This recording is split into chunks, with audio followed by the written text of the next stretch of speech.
Great to be up here and be able to talk and share with you about the SSA Cross Country Development Program. Just a little bit about me before we get started. So the SSA asked me probably a year ago if I would be willing to run a development program for cross country. I said yes as soon as I retire, which I did in January. So I had the time. I'm the president of the Soaring Club of Houston. Been fascinated with flying since birth. I mean, I would run outside when the C-119 box cars came over our house from the National Guard. Every time I would hear them, I'd run out there. I flew hang gliders for 17 years, started in 1976 at 14 years old, and then started flying sailplanes in 1990.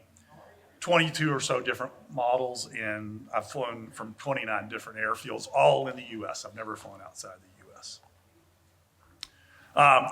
Just a little bit about the photo. The bottom photo, this is not a regional contest. This is a typical day at the Soaring Club of Houston. We normally have between 10 to 15 gliders gridded for launch, and we fly tasks. This year we've already flown 60 different task days. So the agenda, we're going to talk about why fly cross country. Why have a development program. We're going to do an overview of what the program elements are. Talk about the camps. To me, the camps are key. And then cover the highlights from the camps that we did this year. And then what is the plans for next year? And then obviously we'll leave some time for questions and answers. This picture was in Arizona. Can anybody tell what that is? The Grand Canyon. This day we flew from Turf Soaring, which is just north of Phoenix, to Kaibab Lodge on the North Rim and back. So it was 170 miles out and 170 miles back. And there was 5 of us and we all flew together. It was just awesome. So that's some of the reasons I say you're going to hear about is cross country is expanding your horizons, being able to see flying over out of Parowan over Zion National Park and past Cedar Breaks and over the Grand Canyon and of course the guys in the Sierras flying up and down the Sierras. It's just in the Rockies. It's just there's so much to see, and it's a lot prettier from a glider than it is from a commercial airliner. So why do we want to do it? Well, it's really one of the biggest reasons is it really helps you improve your soaring skills. If all you do is hang around the airport and do your little 1-hour flight, you really don't get to experience that, finding that next thermal that's out there, or getting, you're 100 miles out and you need 2 or 5 or 6 thermals to make it home.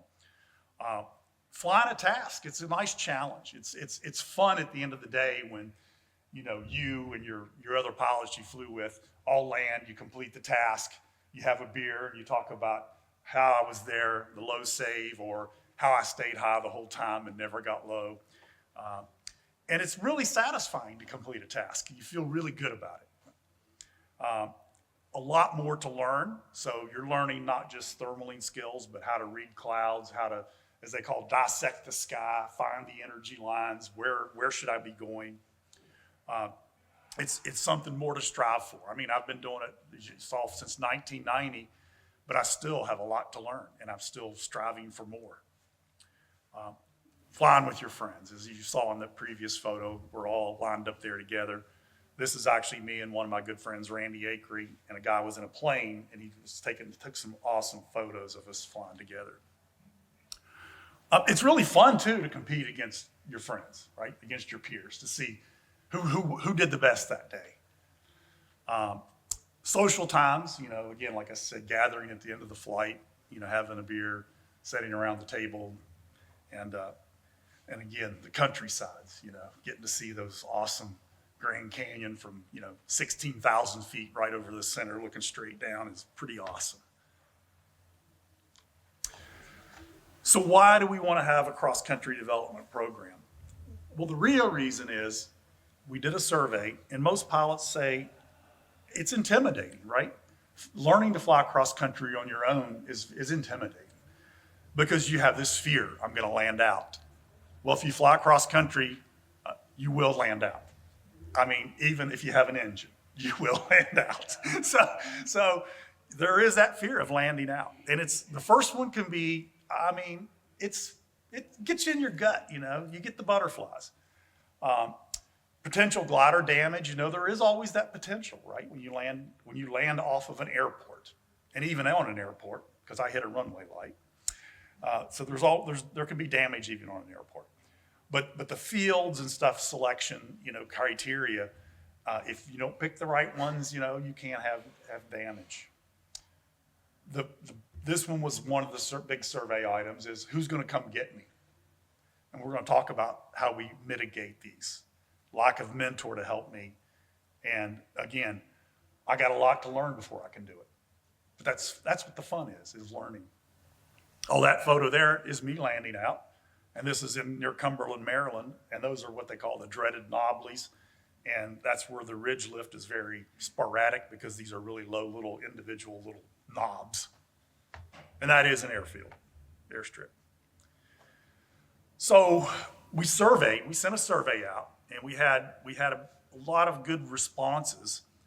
But the real reason that people said, I really don't fly cross country, is they don't have access maybe to a cross country capable glider, or maybe they only have access to club gliders and the club may prohibit it, which was interesting that I actually had 6 responses where the club actually prohibits cross country flying, which is not, I'm sad. That makes me sad, because, you know, nobody should prohibit that. I mean, I can see, you can say, well, that's our only club ship we have, but they shouldn't prohibit it. No mentor. That's the biggest one. No mentor. I don't have anybody to help me. So, you know, a lot of them are, I mean, we have approximately 30 pilots also that said they'd be interested in some type of a cross-country development program, cross-country camps, and you're going to see some of those results here in a little bit. So the program it's a structure. Now you're going to say, okay, how does this, if you were in the last session with Sean, which is the SSA cross-country instructor, you're going to say, how does this mesh in with that? Well, this one is more, it's not around having SSA cross-country instructors. It's about having getting the people together and mentors, cross-country mentors, kind of like when he said subject matter expert. So we're using the cross-country mentors to help other pilots. And it's really to eliminate those, help mitigate the roadblocks. So establish a network. So we've already gotten several clubs where we have the mentors established. And the goal is that once we launch the new SSA website, that there's actually going to be a place on there where you'll be able to go and you can see who are the clubs and who are the mentors within those clubs. Online learning sessions. So we're going to be doing some learning sessions this fall and winter on things like little 5-minute tutorials on how do I create a WeGlide account? How do I set up my profile? All those kind of little small things like that. Field selection. How do I select good landing fields? So that's going to be some online learning sessions. And then how to use the tools, how to use CU, how to use WeGlide to analyze your flights to improve your performance. And then the camps. The camps is another thing we're going to continue, and the SSA has approved those camps for us doing those camps for 2025. So that's at Merlin Soaring, and that's, you know, we're all crammed into a fairly small room there, but it was you know, we had a big screen TV, and we were able to display the flights, and that was actually one of the flights that was flown there during the camp.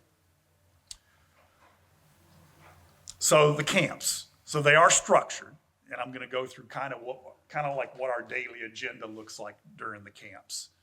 But it's really to introduce pilots to flying their first task. Now, obviously, we did have some prerequisites. I didn't put them in a slide, but you know, obviously, you have to be able to stay in the air, right? You have to be able to thermal. You have to be able to soar. But you don't have to necessarily have flown a silver distance flight. You don't have to have flown, you know, a 300-kilometer flight.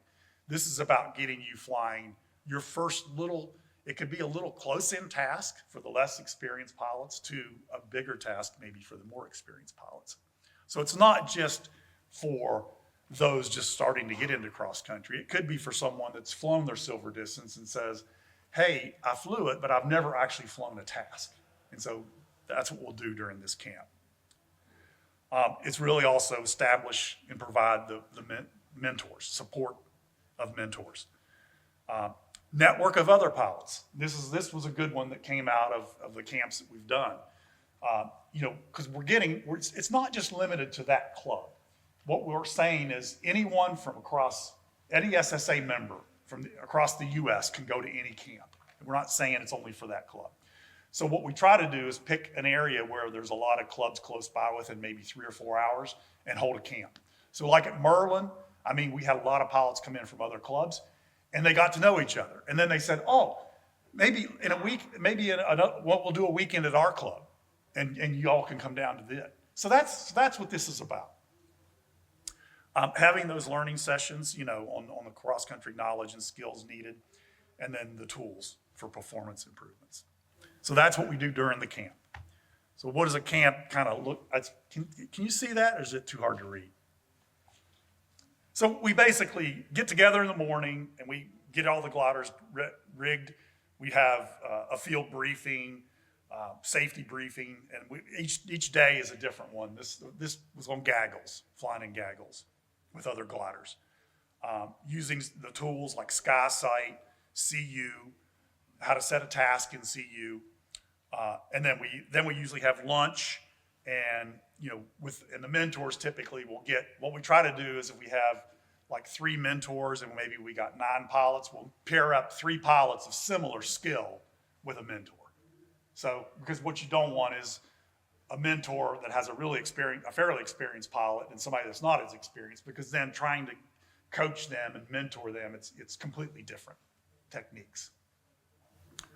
Then we launch, and hopefully we get to fly. This year was not the best for flying for the camps. And I'm sorry, Sean, if you're in here, 126s can go cross country. In fact, that's what we had at Hobbs. We had 126s and 1 LaBelle and an ASW 27.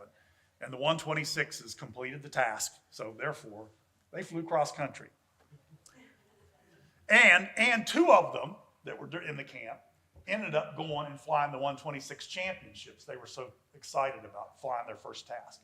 Neither of them had flown a task before. So then we have day 2 is very much like the previous day, with the exception is we debrief on the previous day. So we'll pull up the flights from the previous day and we'll go through and we'll do the analysis, and we'll say, like at Hobbs, the one day the guy actually got 40-1 L over D between thermals in a 126. So, he flew the energy lines, right? And then it's pretty much the same day, same as the previous day, except for the front end analysis. And we jump on maybe a few more topics, like how to use altitude bands so you're not just sitting there circling at the top of every thermal. This was the photos. This was at Merlin. We had a wide range of gliders there, performance from 126s all the way up to Arcus M. And day 3, kind of this one is a little bit more dynamic, or I should say open. It's more open, because what we want to do now is gather input from the pilots from the previous 2 days and say, what are some of the topics that you would like to focus on? What's things you're having trouble with? And so we'll tailor that 3rd day to kind of, keep it open and cover the things that the pilots really want to get out of this before they head out. But you can see post-flight debriefing is critical for all these. So highlights of the camps that we had in 2020 this year. Merlin was the first one. We had that one scheduled for 3 days, a Friday, Saturday, Sunday, which is what I'd like to do for 2025. In fact, in 25, if we want to do a week-long camp, I'm totally up for it. Since I'm retired, it's like I can do that. I don't have to take vacation. But this one, we did do ad hoc flying the day before on the Thursday, which was really a pretty good day. And it was 7,000 foot cloud bases, and we had 3 different people complete the tasks. And you can see there we had 2 different tasks. We had the A task, which was a close-in task. And the goal of these is to make these turn areas, tasks, and make the turn area big enough to where you're never more than 5 miles away from takeoff. So if it's really good, you can go further out. But if it's not so good, you could just clip the edges of them and still complete the task. And then we had the longer task that had the more bigger circles, but to the south. We did fly the following day on May 3rd. We had a short task, and we scored it. And it was still a good soaring day, about 5,000 foot cloud bases, but it was very short-lived day because it took a long time for the day to get going, and then a cold front was coming in, and in fact, we had one pilot surf the cold front before he landed. And the winds literally switched from like light south to like out of the east at about 20 when that front came through. But we did have 4 task completions, and this is what I think really helps too, is getting pilots to where they can go, look, I'm on there. There's my name. I've completed the task. So and it shows you their speeds they flew on the task, their distance. And this is all automatic. This is not something that I have to go in and manipulate. I enter the task in WeGlide, and all they do is load their login. When they load the flight log in WeGlide, it automatically scores it, automatic. So we didn't get to fly on May 4th because it started raining after the front came through. It was miserable. In fact, it went from, I think, 85 degrees to like 65 degrees. And then May 5th was also a washout, so everybody left on the 5th. But here's what to me is the success of these is you get these pilots from 6 different clubs attending. And so now you've got this core of 17 pilots that have flown a task or attempted to fly a task. And now since, as I said, they can say, let's host one at our club, a weekend at our club. And hopefully they'll get other clubs attend. 20 flights posted to WeGlide. But the real key is that 5 pilots flew their first ever task. They'd never flown a task before. A couple of them said, hey, I like this a lot. What should I do? And we said, well, let's, go to a sports class regional. Fly your first sports class regional. And of course, we recommended at this time, it was Cordeal was the next one. And I don't know if anybody went to it, but, that's what the whole idea of the SSA and growth is getting pilots engaged, getting them excited. Because if you get a pilot that flies a task and then they go to fly a regional, they're probably going to continue. But if all you do as a club is say, go up and do your 1 hour flight, you need to be on the ground, the pilots are going to get, I'm tired of this. What's the challenge of this? This is kind of what you would see in CU when we put the task in. And it's kind of nice because it gives you a little barcode, a little code a QR code that you can take CU Navigator and take a snapshot, and it'll enter the task in your phone. We had one planned for St. Louis, but we really didn't get enough participants, and so we really would like to have 8 pilots to make it, feasible financially. We had Walt Rogers did a fantastic job of organizing Tehachapi, and there was a ton of people that helped out with that. Lots of mentorship, support. The first it was actually going to be 3 different weekends. It was going to be a weekend at the end of May. And then we were going to have Camp 2 was going to be split across 2 weekends with being off during the week.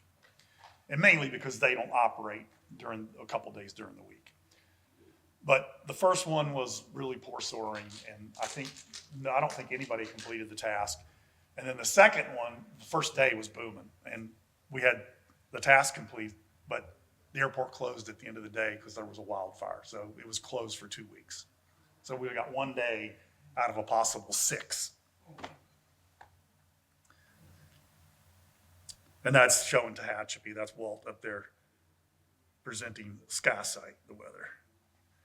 But we did have one completion there on that Saturday, which was a nice long flight. And we had really good participation. I mean, you can see there, we had a lot of clubs, total of 7 different clubs represented. And then, 21 different attendees over the 2 camps.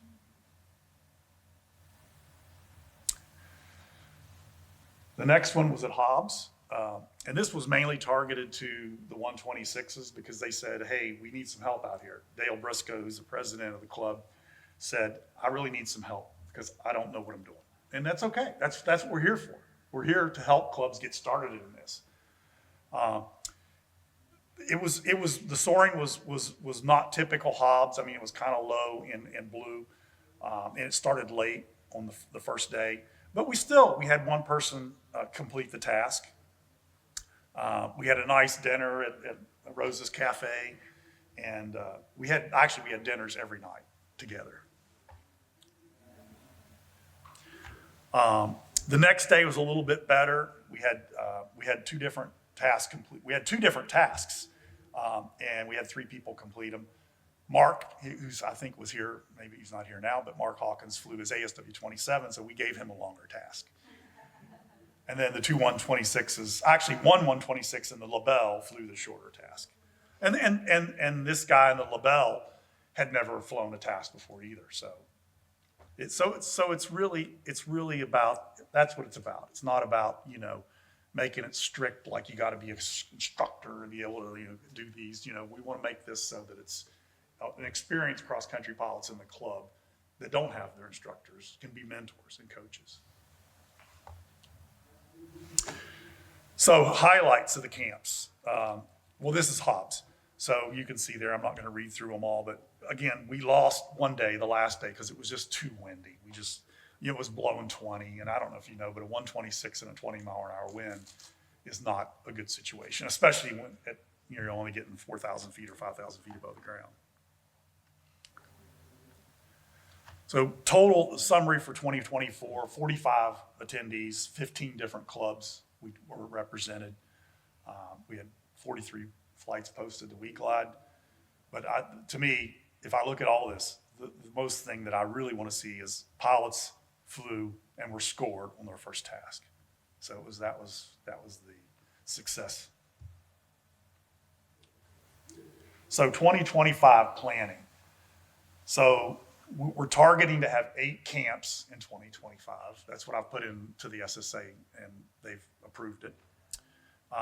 We're soliciting clubs to host. So if your club would like to be interested in hosting one of these, let me know, and that'll also be going out in a SSA news. Is everybody getting the SSA news? Yes. You should. It's good stuff. My goals for 2025 at the end of the season, I'd like to see 100 plus attendees. So we've had 100 different pilots attend a camp. I'd like to see us get 25 clubs represented, 120 flights posted, and really the last one, I'd like to see 20 pilots fly their first task that have never flown a task before. I don't count the ones that have already flown a task before, just the ones that are flying their first one. I mean, we count them, but I'd like to see 20 new ones. So here's kind of what I'm looking at. So I'd like to do one in the Northeast, 2 in the Northeast, actually. I'm calling this Northeast 1. So we're looking for locations that the other clubs, 4 or 5 other clubs, would be within about a 4 or 5 hour drive.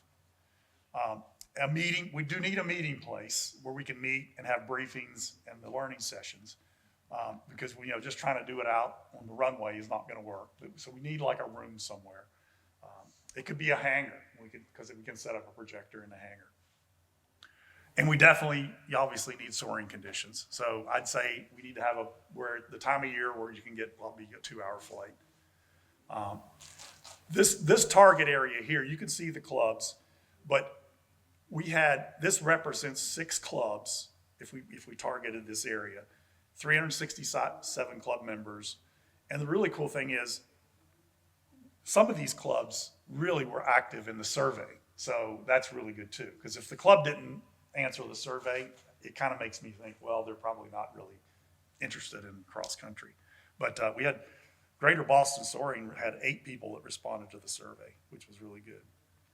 So that might be a place. I just don't know the field well enough. So then I'm looking maybe at Northeast 2, and this would be more towards the Elmira area, which maybe that's a good location because we had some good responses.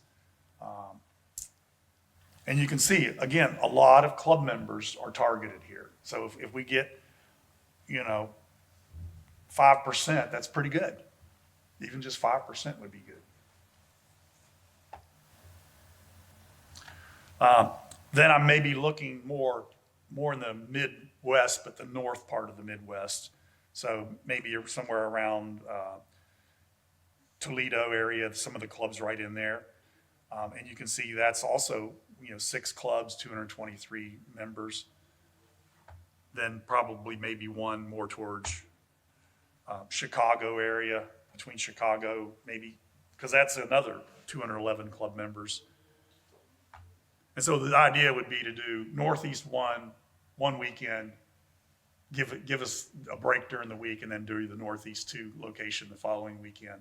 And same thing with the North 1 and 2, do those back-to-back weekends. Then hopefully maybe one in the Northwest. Again, anytime we can get over 200 club members targeted, that's a good location. Hopefully one in Central. Again, we don't have 200 club members, but we've got a lot of people responded to the survey, and there's obviously one of the best soaring locations there would be at Hutchinson there. Yoder. And then probably one somewhere in the Texas, Louisiana area, potentially maybe someplace like Hamilton, because they have really good soaring there at Hamilton, or it could be potentially at our soaring club at Houston. But there we've got a lot of club members that we can target.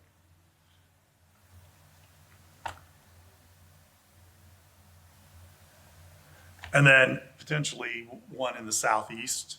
And we're maybe even looking at maybe piggybacking this onto the Cordeal cross-country development camp that they have for their club, but expand it. We've got to get approval first with their club, but expand it to allow anyone from outside their club to also attend. Because the idea is we don't want to just do this for one club. We want to make it across the clubs.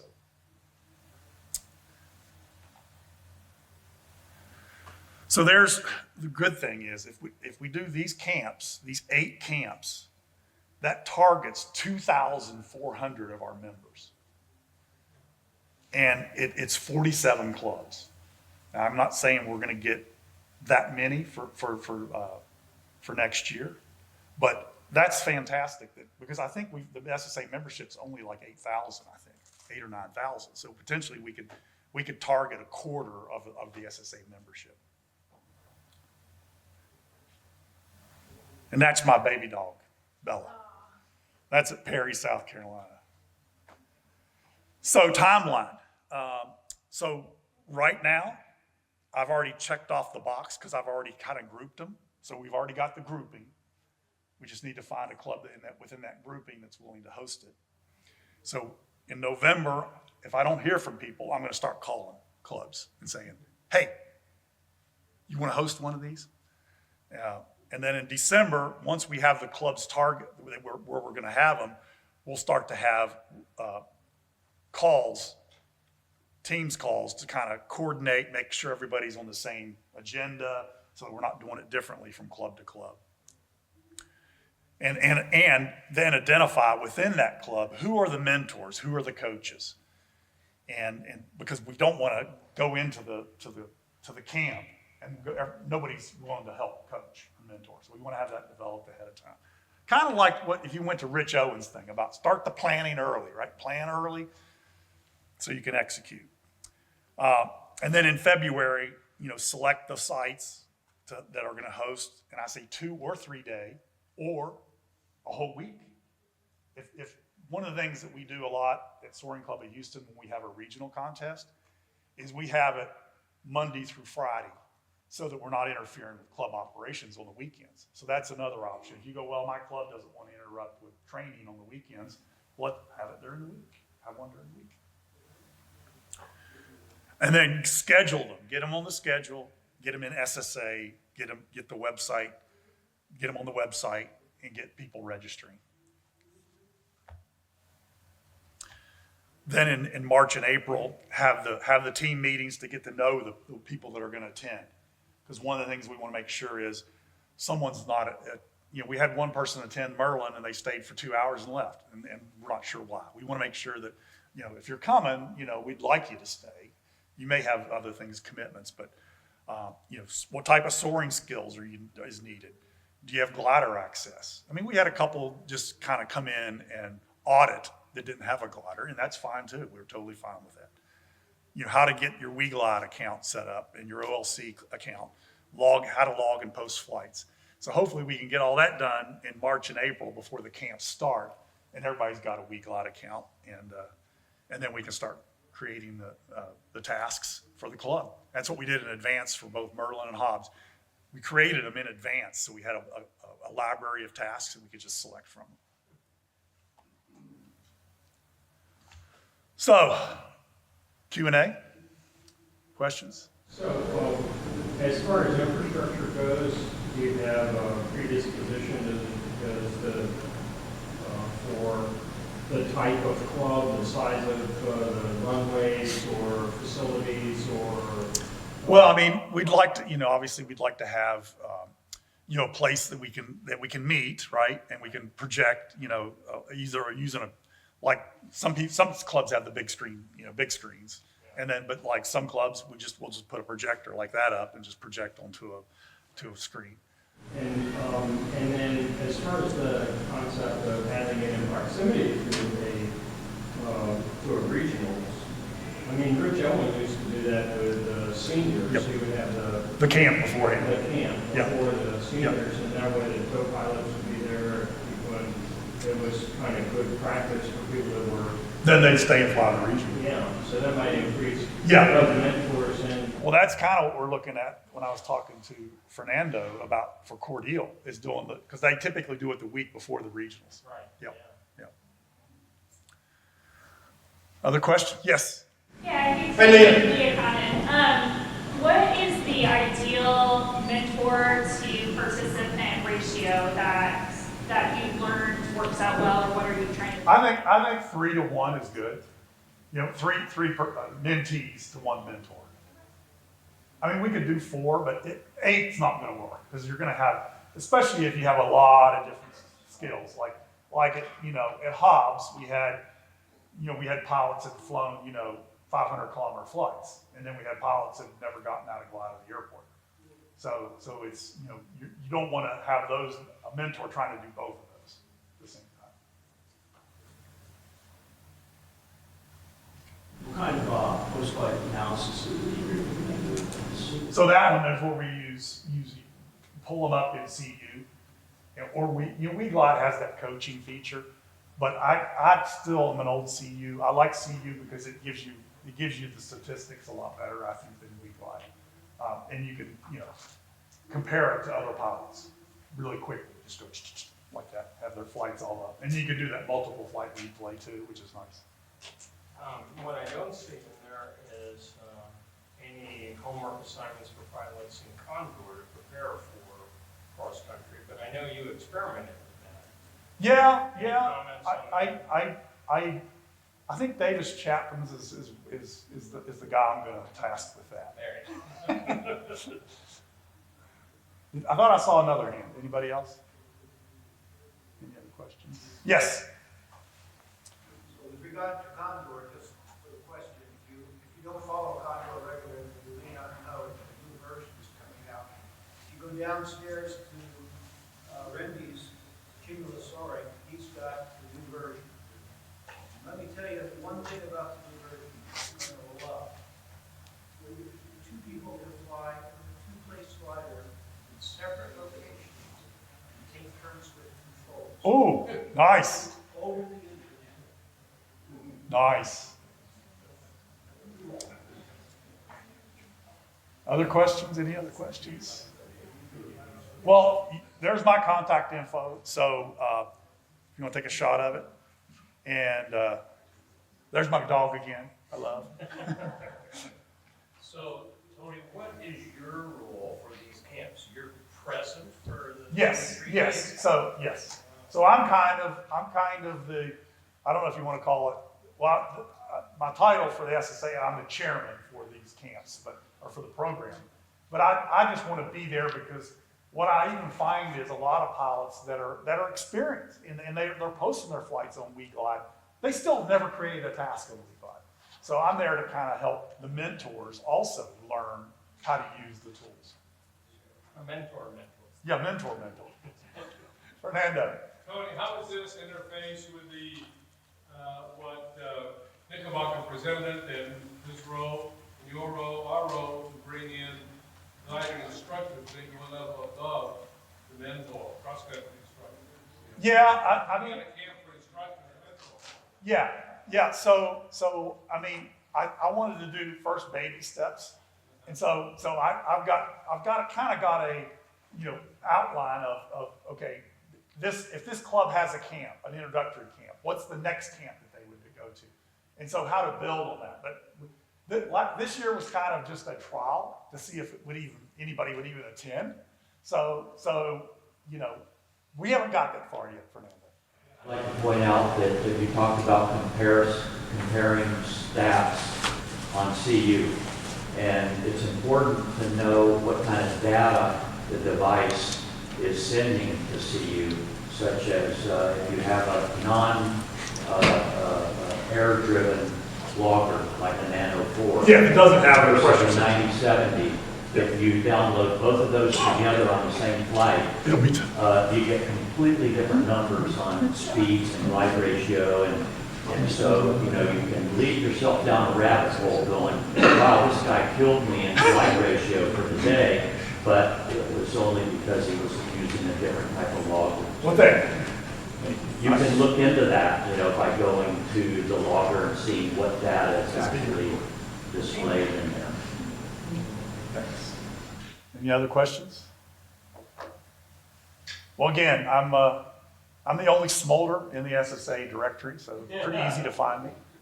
And It's not Tony, you have to look it up under something else. just type in Smolder, I'll come right up.